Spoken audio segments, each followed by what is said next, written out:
آپ کو بہت جلد ہم سڑکوں پر نظر آئیں گے، لیکن اس دفعہ اسٹریٹجی بہت ڈفرینٹ ہے۔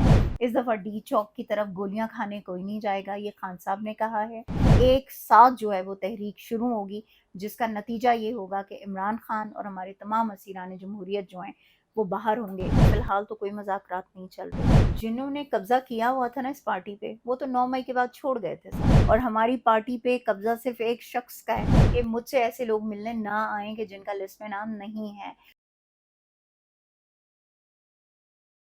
بسم اللہ الرحمن الرحیم۔ السلام علیکم۔ آج ڈیجیٹل کے ساتھ سردار فیصل حاضر خدمت ہے۔ میرے ساتھ سیمابیہ طاہر ستی صاحبہ موجود ہیں، کسی تعارف کے محتاج نہیں ہیں، پی ٹی آئی کا ایک بڑا نام ہے۔ میڈم بہت شکریہ آپ کے وقت کا، سب سے پہلے آپ کے ٹائم کا شکریہ، اس لیے کہ ظاہر آپ ریپیٹیشن میں انٹرویوز دے رہی ہیں۔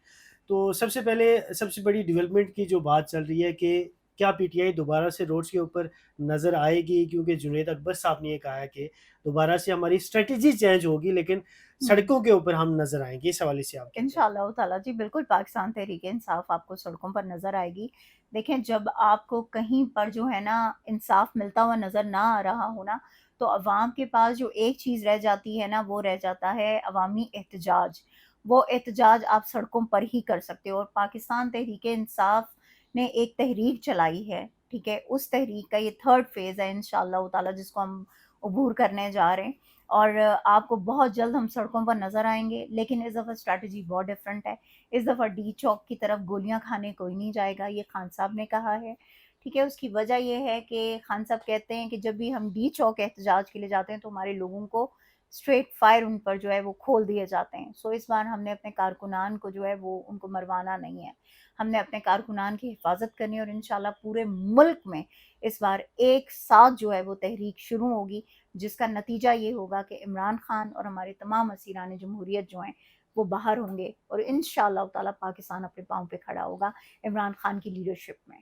عالیہ حمزہ صاحبہ کے حوالے سے کچھ سٹیٹمنٹ، کچھ چیزیں چل رہی ہیں، کیونکہ کوشچن پوچھنا ظاہر ضروری ہوتا ہے، وہ چیزیں کلیئر ہو جاتی ہیں کہ کمیٹی بنتی ہے، اس میں شامل نہیں کیا جاتا انہیں، پھر اس کے بعد خان صاحب کی طرف سے حکم آتا ہے کہ آپ انہیں شامل کریں، بلکہ ان کو سربراہ بنا دیا جاتا ہے۔ تو یہ کیسے ہوا اور اس کی وجہ کیا بنی؟ دیکھیں، سمپل سی بات ہے، پتہ کیا، میں پہلے بھی ایک اس میں نے بتایا کہ عالیہ حمزہ صاحبہ جو ہیں وہ چیف آرگنائزر پنجاب ہیں، ٹھیک ہے، ان کو عمران خان صاحب نے مقرر کیا، ٹھیک ہے، پنجاب کو ری آرگنائز کرنے کے لیے، ٹھیک ہے۔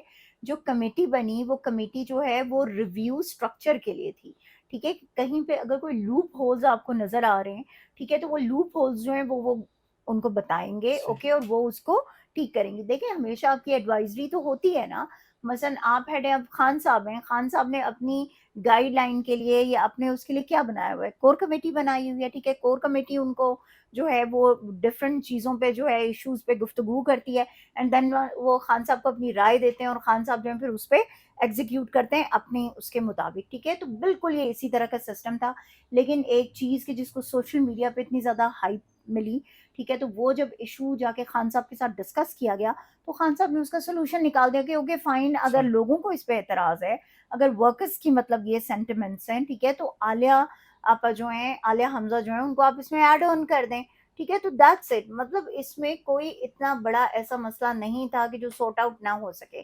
آپ نے صرف بیٹھنا ہوتا ہے، آپ نے بات کرنی ہوتی ہے، آپ نے اپنی آواز پہنچانی ہوتی ہے، وہ آواز عوام کی پہنچی، اور الحمدللہ وہ چیز ہو گئی ہے، انشاءاللہ سب مل کر کام کریں گے۔ مگر اگر میں حقیقت پہ مبنی بات کروں نا، تو جو عدالتوں کی حالت ہے، جو ہمارے منصفین کی حالت ہے، جو یہاں پر انصاف کے نظام کی دھجیاں اڑائی گئی ہیں، ٹھیک ہے، جو قانون اور آئین کی دھجیاں اڑائی گئی ہیں، اس میں مجھے ایسا کچھ نظر نہیں آ رہا۔ اچھا، مطلب آپ کو یہ لگ نہیں رہا کہ اس سے پہلے نہیں، مجھے ایسا نہیں مذاکرات نظر آ ویسے رہا۔ نہیں چل رہے، کچھ چیزیں دیکھیں، میں چلی ہیں آپ اس کو ایک حوالے بات سے؟ بتاؤں، بات یہ ہے کہ فی الحال تو کوئی مذاکرات نہیں چل رہے، ٹھیک ہے۔ اگر مذاکرات چلیں گے بھی تو وہ وہی بات ہے کہ جو خان صاحب نے کل بیان دیا ہے، ٹھیک ہے، جو انہوں نے اپنی ٹویٹ کے تھرو لوگوں تک پہنچایا میسج، وہ دو چیزیں، ایک رول آف لا، ٹھیک ہے، اور ایک ڈیموکریسی، ٹھیک ہے، اس پہ کوئی کمپرومائز نہیں ہے۔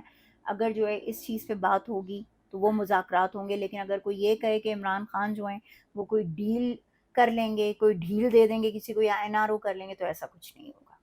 عموماً ایک تاثر پایا جاتا ہے جب ہم چیزیں کور کرتے ہیں، تو چیزیں مطلب ایک تاثر عام عوام میں، جو آپ کے خان صاحب کے چاہنے والے لوگ ہیں، ان میں یہ ہاں، تاثر پایا جاتا ہے کہ شاید پارٹی کے اوپر قبضہ ہو چکا ہے، یا قبضہ کرنے کی کوشش کی جا رہی ہے۔ تو آپ ایک جید نام ہے پی ٹی آئی کا، آپ بھی چیزیں دیکھ رہی ہوتی ہیں، بلکہ احتجاج میں پہنچ رہی ہوتی ہیں، تو ایسی کوئی ممکنہ صورتحال آپ کو نظر آ رہی ہے؟ ویسے میں آپ کو ایک بات بتاؤں، جی جنہوں نے قبضہ کیا ہوا تھا نا اس پارٹی پہ، وہ تو 9 مئی کے بعد چھوڑ گئے تھے سارے، وہ تو چلے گئے، صحیح ٹھیک ہے؟ سو آئی ڈونٹ تھنک کہ کوئی ایسا رہتا ہے، اور اگر کسی کے ذہن میں بھی ایسا کچھ ہے نا تو یاد رکھیے گا، پاکستان تحریک انصاف کا جو ورکر ہے نا، وہ کوئی عام ورکر نہیں ہے. پاکستان تحریک انصاف کا ورکر پٹواری نہیں ہے، ٹھیک ہے؟ پاکستان تحریک انصاف کا ورکر خود سے سوچنے والا ورکر ہے، ٹھیک ہے؟ وہ اندھی تقلید کرنے والا ورکر نہیں ہے، وہ ورکر ہے کہ جو ہر چیز کو اینالائز کر کے تو وہ اپنا پوائنٹ آف ویو جو ہے وہ سامنے رکھتا ہے، ٹھیک ہے؟ وہ صحیح کامنٹ کرتا ہے. تو آئی تھنک کہ وہ کبھی بھی ایسا ہونے نہیں دے گا انشاءاللہ تعالیٰ. اور ہماری پارٹی پہ قبضہ صرف ایک شخص کا ہے جس کا ہم سب کے دلوں پہ بھی قبضہ ہے، وہ عمران احمد خان نیازی. صحیح اور اس شخص کے قبضے کے علاوہ اس پارٹی پہ، اس پارٹی کے ورکرز پہ، اس پارٹی کی لیڈرشپ پہ کوئی قبضہ کرنے کی جرت بھی نہیں کر سکتا. لاسٹ کویشچن ہے، مجھے یہ بتائیے گا کہ پی ٹی آئی کی طرف سے یہ بھی ایک اکثر شکوہ سننے کو ملتا ہے کہ جی ہمارے کچھ لوگ مل لیتے ہیں، کچھ لوگ نہیں مل پاتے. یہ جو مل لیتے ہیں ان کے پاس کون سا آئی ڈی کارڈ ہے؟ اتنی بڑی ان کی پاور کہاں سے آتی ہے؟ یہ لوگ مل لیتے ہیں دیکھیے اگر فیصل، ان کا نام نہیں ہوتا لسٹ میں تو. دیکھیے میں تو ان آپ کو بیچارے نہیں لوگوں ملے میں سے ہوں، میں بالکل. وہی کہہ رہی ہوں، میں تو ان بیچارے لوگوں میں سے ہوں، ان بدقسمت لوگوں میں سے ہوں کہ جن کا لسٹ میں نام ہو بھی تو ان کو ملنے نہیں دیا جاتا، ٹھیک ہے؟ ہم اتنا بڑا چیلنج ہے ان لوگوں کے لیے شاید، اور اتنا بڑا خوف ہے ہم ان کے دماغوں پہ کہ ہمیں وہ ملنے نہیں دیتے. جہاں تک جو ہے ان لوگوں کی بات ہے کہ جو بنا لسٹ میں نام ہوئے مل لیتے ہیں، ٹھیک ہے؟ تو وہ خان صاحب نے ان کے بارے میں بتا دیا ہوا ہے کہ مجھ سے ایسے لوگ ملنے نہ آئیں کہ جن کا لسٹ میں نام نہیں ہے، کیونکہ میں اپنے پولیٹیکل لوگوں سے ملنا چاہتا ہوں، میں اپنی فیملی سے ملنا چاہتا ہوں. تو وہ نام کہ جو عمران خان مخصوص 6 نام بھیجتے ہیں ہر بار، ٹھیک ہے؟ اگر وہ لسٹ میں ہوں گے تو خان صاحب ان سے ملیں گے، اگر وہ لسٹ میں نہیں ہیں، ان کے علاوہ کوئی لوگ ہیں، تو ڈیفینیٹلی خان صاحب نہیں ملیں گے.